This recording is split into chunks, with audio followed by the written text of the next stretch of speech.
5.4 grams of gas.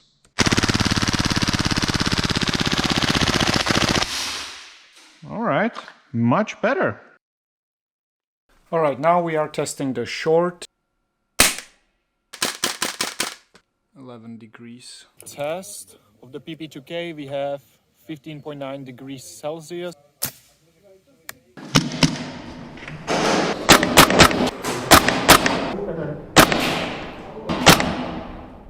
So I borrowed you the PP2K, what do you think? Well, I think it's a... And that's a stock gun, no modifications whatsoever. All right, exciting day today. I have the PP2K from Modify. I tested it extensively. I spent, well, months with it actually. I also have this one that I borrowed from a friend.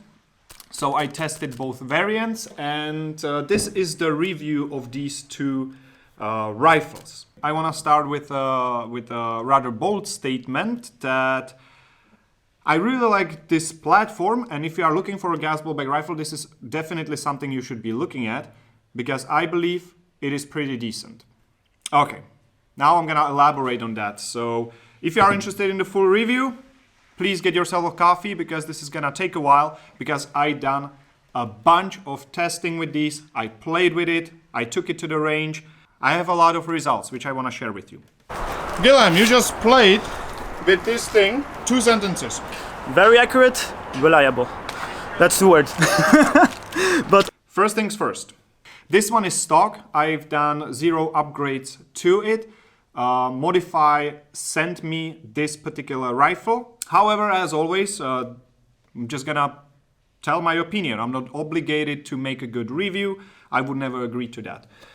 If you watched more reviews on the internet like I have to do my initial research, you would find that there have been issues with this particular replica. However, this is the latest variant. This is the newest, and Modify did changes. I'm gonna list all these changes. Plastic nozzle stop was breaking, now it's reinforced, and they added a pin from the top, so now it's way stronger.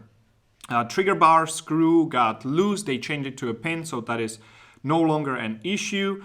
New trigger receiver pin, again, it was causing issues, now it's not the case anymore. Hop-up screw with nylock, so the hop-up stays adjusted, it doesn't undo itself. It's actually very stiff, and that's something I like. Tape between body and the barrel to not have this up and down wobble. Okay, they put a better selector switch on the inside, which was apparently also breaking. How I got this information? One of you guys, viewers, I believe Victor, contacted me, and he listed a detailed description of all this. So thank you very much. Thank you guys for sharing your knowledge with me. There were also more guys confirming this. So this is the list I was able to compile, and I checked, and these were exchanged, fixed, and during my testing, I haven't had any of these issues that the guns were having. All right, now I'm gonna continue with power, and this one obviously will have a very different dual outcome. We have 2 different nozzles. I tested 2 different nozzles on the inside. This one is the high power one, and here inside I had the low power one, and I was switching back and forth and doing a bunch of testing and all that. So generally speaking, depending on your conditions, your gas, BBs, you are looking at about 1 joule with this short variant with the low power. 1 joule, perfect for CQB.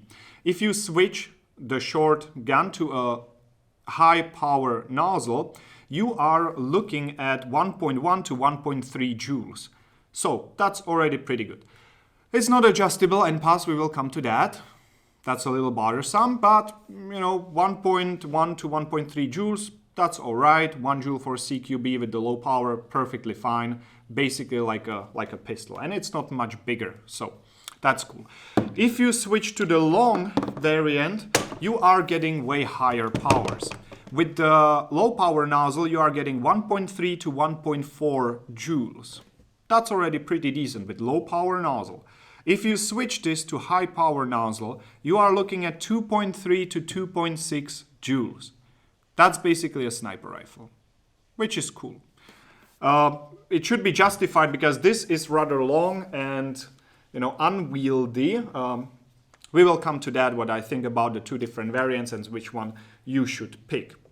Okay, So you have plenty of options when it comes to joules. However, it's not adjustable. I would like to see adjustable screw end pass not present. However, I can play on the fields. It's not like the MP7, which is a close competitor to this, that I was clocking at 2+ joules with 0.4 gram BBs. By the way, this is all with 0.4 gram BBs.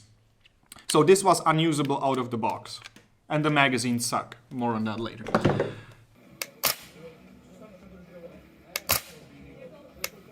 Co ty na to? Velice dobré. Now, BB recommendation. I am very pleased to say that all of these options, even the low power ones, were usable with 0.4 gram BB. So the hop up is great. It can hop 0.4 gram BBs. Perfect. BB recommendation for the 1 joule, I would switch to 0.32s because you don't need 0.4s at such a low power because the speed is not gonna be there. High power nozzle with the short configuration, I would go for 0.32 grams. Long barrel, I mean, sniper power 2.3, 2.6, you can go 0.4 gram and up, it will hop it, no problem. All right, accuracy wise, now we are going to the interesting territory. The short version, accuracy-wise, after I clean the barrel and the bucking, is decent. It's not gonna be, you know, like, wow, super precision sniper rifle. I mean, the barrel is just like this long, and yet I was getting decent accuracy. I was making headshots on a field, so that's pretty good. I was using 0.4 gram BBs, high power nozzle. This variant, when it comes to accuracy, I had curving BBs to the left. I cleaned the barrel, cleaned the bucking, didn't solve it. However, when I exchanged the bucking for a different modified bucking, the orange one, I believe X-range, this was gone and it was very, very accurate and very high power output with the high power nozzle. So changing the bucking, simply fix that, no issues there, so that's pretty good. And this surprised me. For the size, great. Now, let's move on to the function. Here I only have a couple of points. You know, if you watch my videos, I like to do chamber check so that I don't load 2 BBs.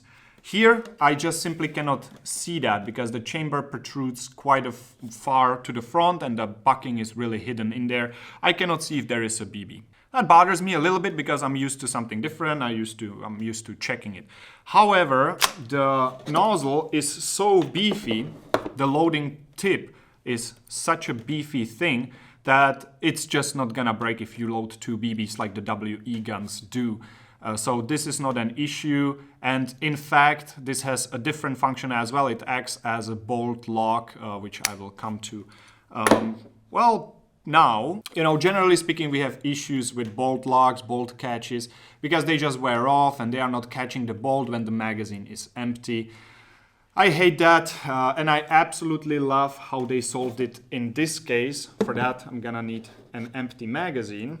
All right, now I have an empty magazine. When I put it in and I try to charge it, you will see that it will not close. It will only close when I remove the magazine, which tells me during a game, okay, my mag is empty, time to reload. So I'm just gonna reload, rack it, and now I can fire.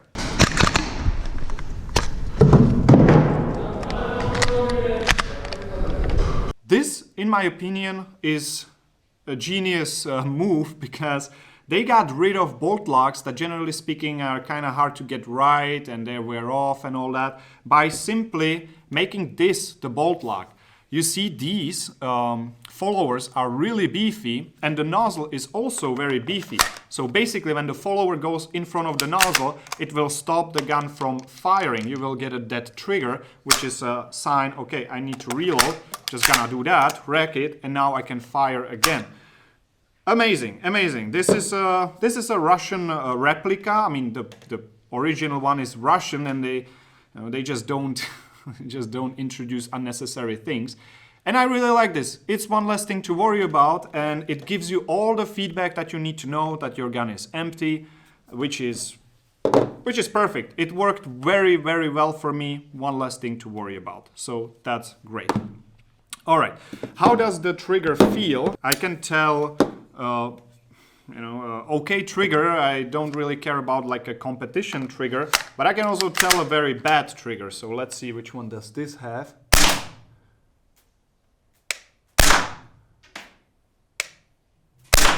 It's rather lightweight. When you fire, there is a wall, then you fire, fine.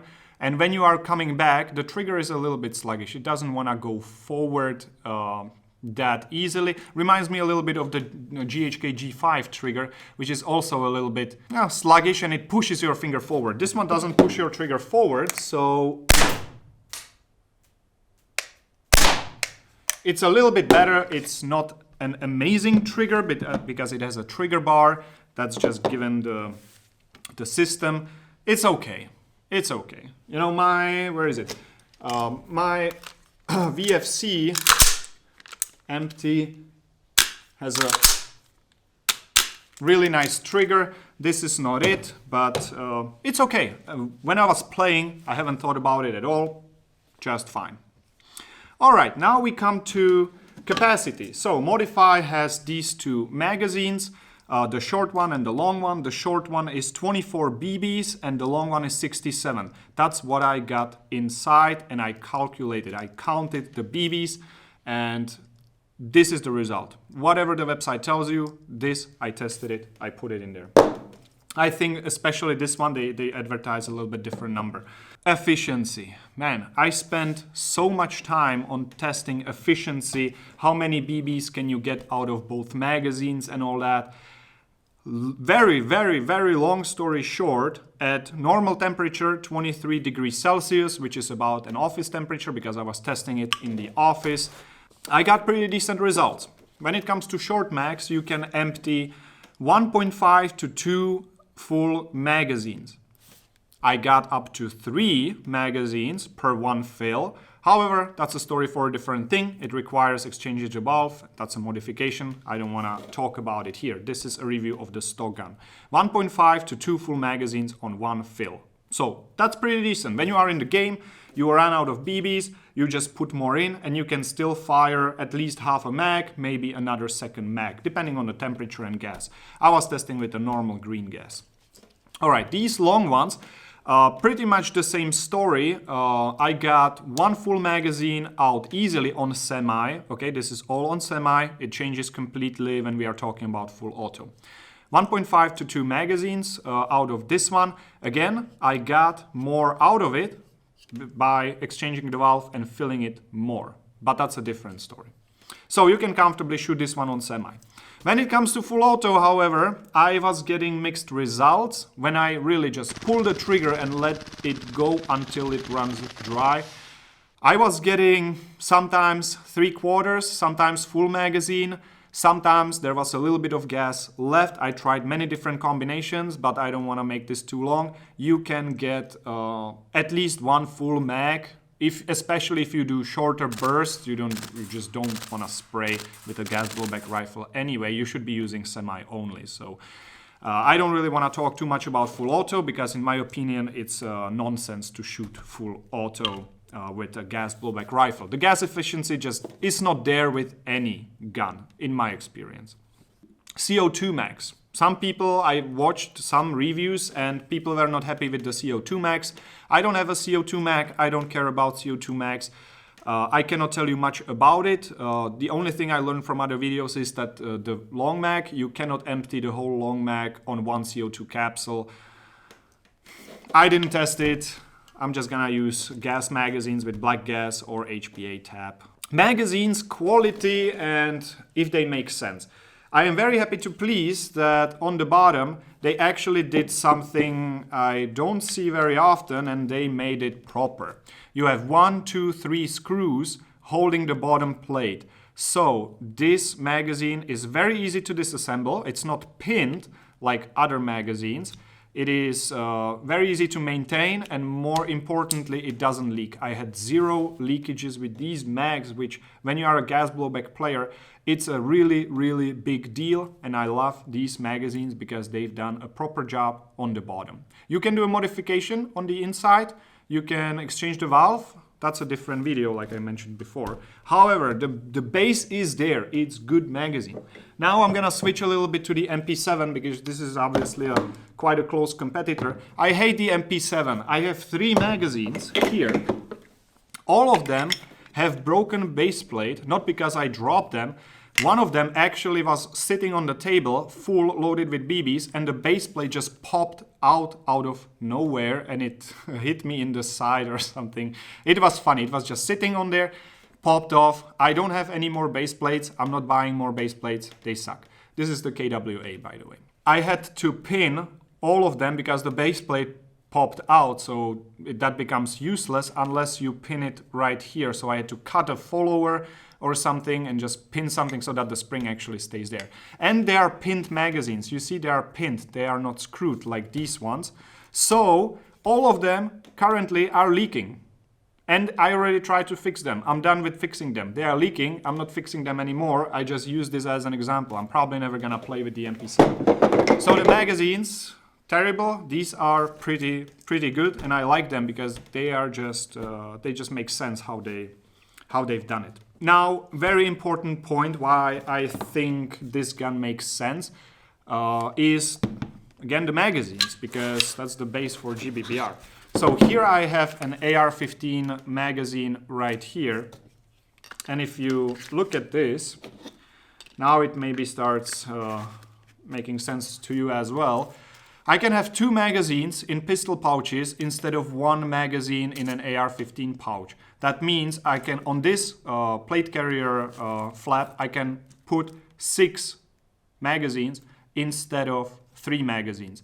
And I'm basically getting the same amount of BBs out of them, more or less. You know, this one maybe fits 40, maybe 30, depends. 35 with WE magazines if you do the modification. Here I have 28, but I have 6 of them. And not only that, I can go ridiculous and I can just put 6 of the long ones. That's a lot of firepower at how many BBs? 67 BBs per magazine, up to 2 fills, 1.5 fills. You know, that's a lot of BBs in just one magazine, and I can have 6 of them here, and I can have more on my belt. So the biggest argument for a pistol caliber GBBR is the magazine size, because as GBBR players we will be always limited by capacity, and this just solves it drastically. It improves that a lot compared to AR-15 style mags. Alright, now when I'm talking already about the magazines, I will bring one point up, and that is that this is just a little bit too long. I would prefer it to be, you know, slightly shorter, giving me less capacity, but still more than the short ones.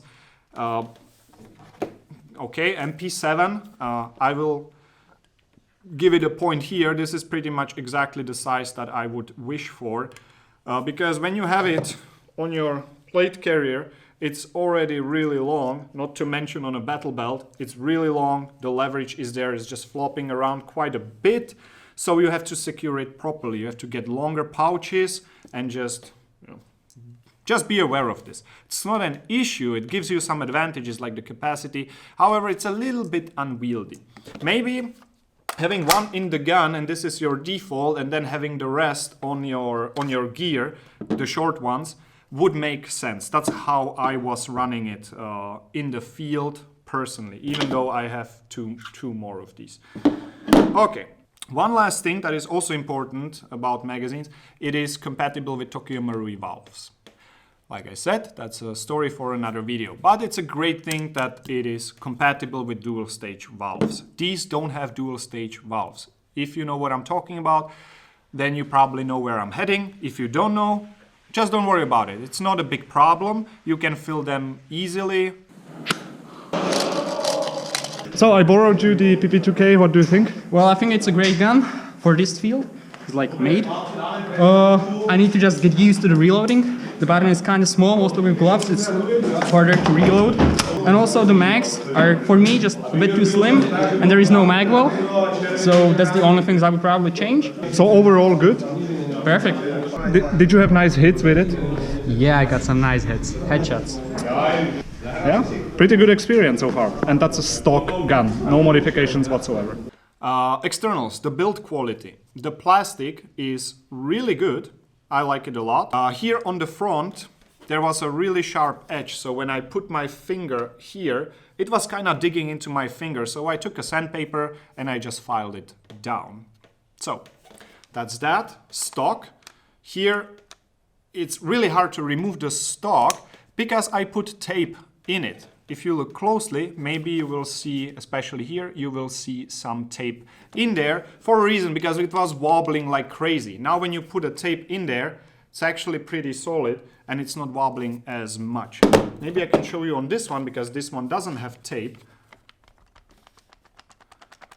See, it's quite wobbly. And now when I'm already at it, let's show you. I mean, everybody shows you in the videos.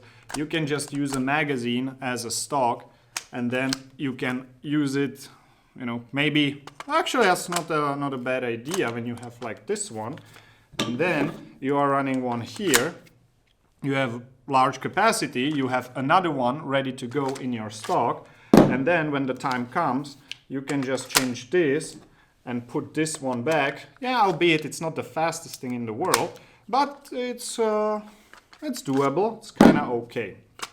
Alright, that would be the stock. Just be aware of the fact that it wobbles, but also be aware of the fact that you can easily fix it with just a tape, so it's not even a concern of mine. Charging handle, it's bulging a little bit. When you rack the bolt, you always kind of interact with it, and over time it will start bulging here, which becomes a little bit of an issue if it exceeds a certain level. Disassembly, super easy, but to illustrate. See this one inside, I haven't filed it down. This one, I have filed it down, the bulge. And when you want to remove it, you will notice that it is getting stuck a little bit. If you use a little bit of force, it's okay, but if you don't file it down here, eventually it will prevent you from removing this from the body. So catch it soon enough and file it right here. I'm gonna make a close-up to show you where to file it down. Okay, is it a problem? No, it's not a problem. Just take a file and just fix it. It took me probably 1 minute with the file. Internals. Let's start with this part as well. For whatever reason, this thing is just sitting inside, and this one is soft plasticky, kind of like the glue stick for the glue gun, and it sits here, goes inside, and then this pushes on it. So I'm just gonna push on it, and now this is kind of sluggish. It stays in place, but it doesn't click like satisfyingly. See, you can kind of make it like that. It just doesn't go back in place. I don't know. I received my rifle. Oh, actually, an accident. I put 2 there, but the point stays the same. These are a little bit meh. If you look at this one, it just springs in place. The feeling is much better. I actually exchanged it with probably original one. I don't know, the other gun came with this one, and this is hard plastic, so I cannot really bend it. It's just a hard plastic piece compared to this one, which is bendable. This one is not, and it makes it feel way nicer. So I'm not sure why they would change it, if that's actually a change. Maybe the long variant comes with a different one. I can't really tell, but if you get the chance, I would suggest changing it. Hop-up adjustment is also important. Hop-up adjustment is through this hole right here. You just stick an Allen key there and you turn it. The hop-up solution is pretty good. It's not undoing itself, and generally I like it. So here is the hop-up screw. You will access it through the hole, and it pushes directly from the top, so it's kind of like a TDC. I had no issues with the hop-up except the long gun. After exchanging the bucking, it was fine. This one was perfect out of the box.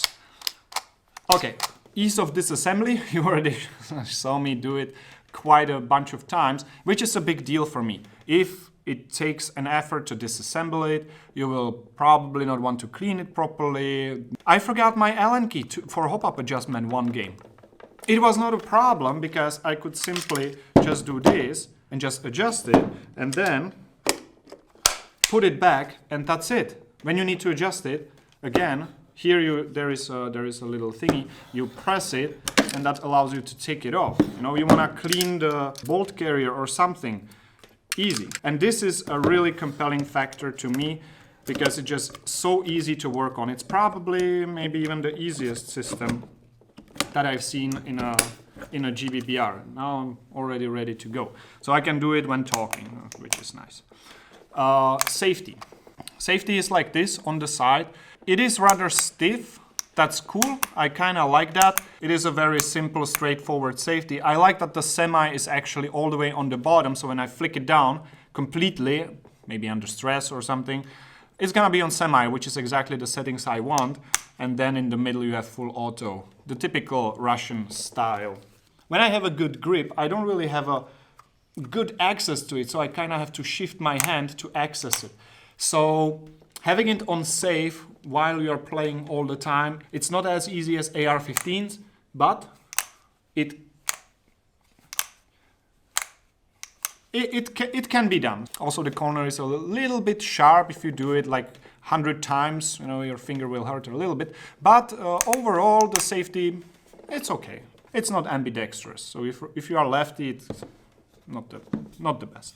In general, the screws, all of them were glued. So on the top here, all of them were glued and I didn't really have issues. Also these ones in the front, you can already see the improved metal nozzle stop. However, there are two screws that were coming loose, and that are these two that are holding the chamber and the barrel. So here, this one on the side and this one on the side as well. I could have glued them, that would totally solve the problem. However, I was exchanging barrels, I was doing things with it. I didn't want to glue it because maybe glue them. Just like any gas blowback rifle, you should glue every single screw that doesn't need to come off every 5 minutes, basically. Just use weak glue, that's gonna fix it. Okay, now let's talk about accessories. As you can see, there is not much space. There is no M-lock, no Picatinis here in the front. You only have one for your red dot / optic. Modify has a suppressor for it, so if you unscrew this, you will find a regular 14mm counterclockwise thread, which is great. It's not like AKs with some weird threads. They have a suppressor for it. You can basically screw it there. There is a little hook that locks into this little tab, which is kind of protruding there. At first I wasn't sure why it's there, but when I saw the suppressor, it makes sense. That prevents it from unscrewing. So basically stays there and the hook catches it. That's cool, spring-loaded. However, the suppressor is a little bit on the heavier side. I think it could be a little more lightweight, less material. I'm not using it. I use the tracer unit with this because 0.32 gram BBs are tracer. Tracer is perfect. I would probably skip this because it's just a little bit heavy. However, there is foam. It's functional. It actually works pretty well. You have the noise from the gas blowback action, so the question is if you really want to suppress it. I wouldn't. I want my gun to be loud, but there is foam. It's a good suppressor, a little bit on the heavy side. And now, something cool that I actually like very much is a holster. So, is it a pistol? Is it a rifle? Well, it's both, kind of. And if you are a sniper and you want a proper backup rifle, I mean, you can do it.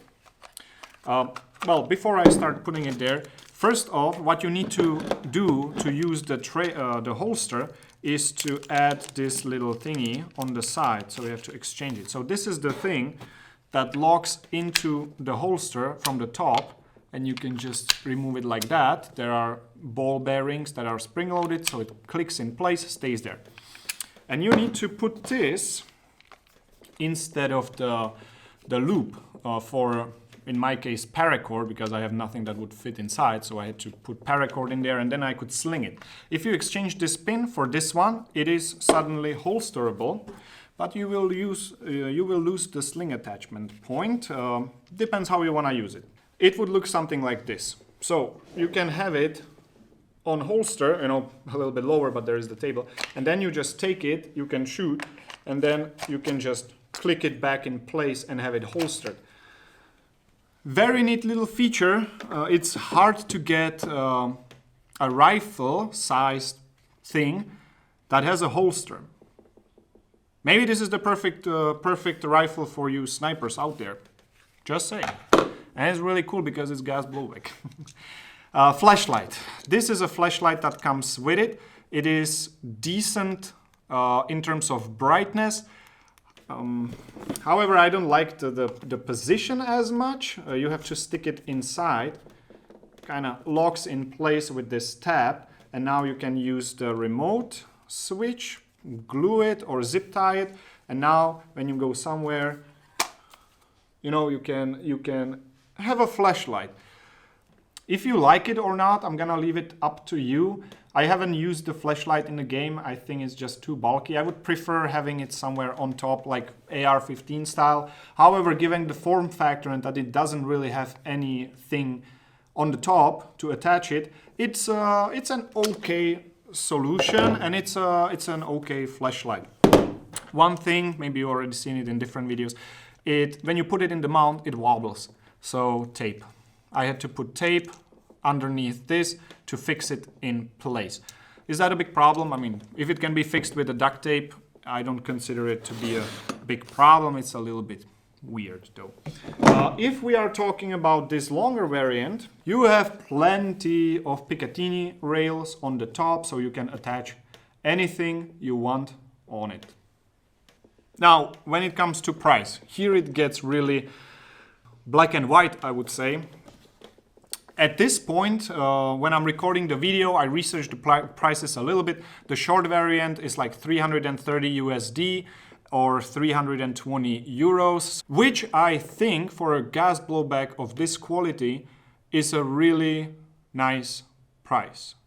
This long variant is currently 500 euros or USD plus. So it's the cheapest price I found was 509, I believe, in Europe, and it ranges up to 660 euros on a different shop, which I don't think it makes that much sense. I mean, it's accurate, it has a very long barrel, a little bit too long in my opinion, but that's getting a little bit expensive. If you want a DMR that's really like decent and the magazine still makes sense, it's a pistol caliber. Question is if the rules on the field will allow you to use this as a DMR. It's definitely a good option because it shares the same system, the same internals. However, the price is a little bit steep in my opinion, so that's that. Obviously, it depends on your budget and what you like more.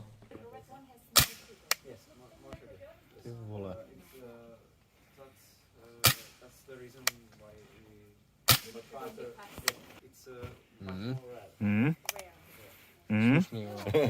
Słusznie, fuck it up.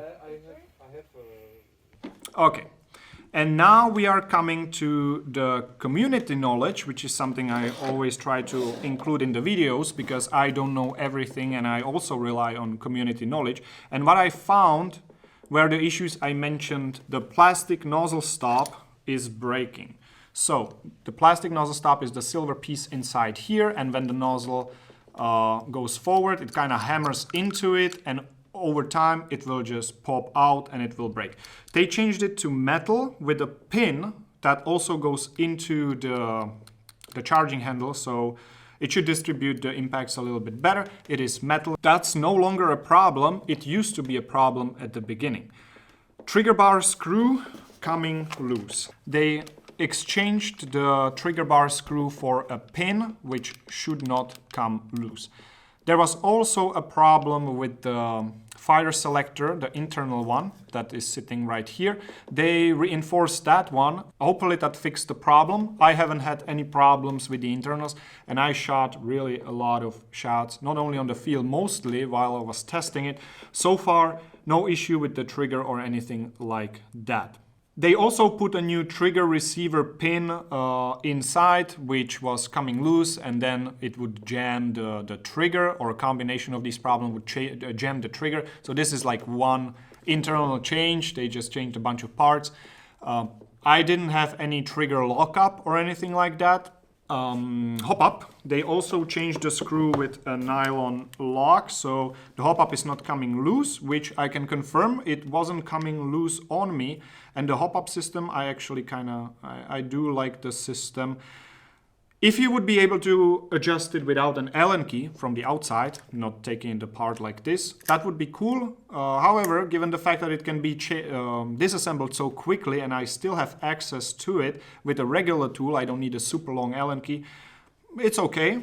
Tape between body, yes. Here they just added a tape to reduce the wobble when these two are connected together. I can imagine there was a little bit of wobble. Fixed, you could easily do this at home as well. So these were the issues I could find, and apparently they fixed all of them. I haven't encountered any other issue so far. The gun is accurate, it's a nice size. I love the magazine that they are pistol caliber, and the price is right. Again, I would say even more, about 2 millimeters of surface now. And then it already fires, so I don't think this will ever wear off because the surfaces are just huge. This gun, in my humble opinion, obviously I don't know everything, but from what I've seen so far from all of my testing, this is probably the GBBR that makes sense to me. They also put bearings. I'm just gonna call them bearings to reduce the friction when it's cycling. The spring guide is literally just a rod that just goes in there. I mean, it's not welded by hand like GHK AKs are. Foldable stock, that is utilitarian. It's just a piece of metal with a huge lock to lock it in place. Stays there. Looks, okay. I already know that this is a little bit controversial because at the beginning I also quite didn't get the taste for it. The more I played with it, the more I tested, the more I saw that it makes sense, the more impressed I was with it, and now I actually kind of like that it's different. So the taste or the looks, I'm gonna leave that up to you. However, bottom line, just check it out. This, in my opinion, is a good option. And I'm gonna leave it at that. When it comes to the longer one, what I would do with it, what I want to do with it after I make this video, I actually want to chop down the barrel to about this length, maybe put like a suppressor inside or something, and just have it shorter, which will give me some medium between the power, because the end pass is the thing that I'm missing the most, like fine adjustment when it comes to power. That would be cool. Put a foldable stock on there and we'll see. Okay, that's been it for this video. See you in the next one. Guillaume, you just played with this thing the whole day. How was it in 2 sentences? Very accurate, reliable. That's 2 words. But basically, very good feeling, good range. Selector was a bit light and the stock moves a bit too easily. It's a simple pressure here, but otherwise I had nothing else to say. Magazines were feeding, it was feeling great. Not too much recoil, fantastic. Thank you.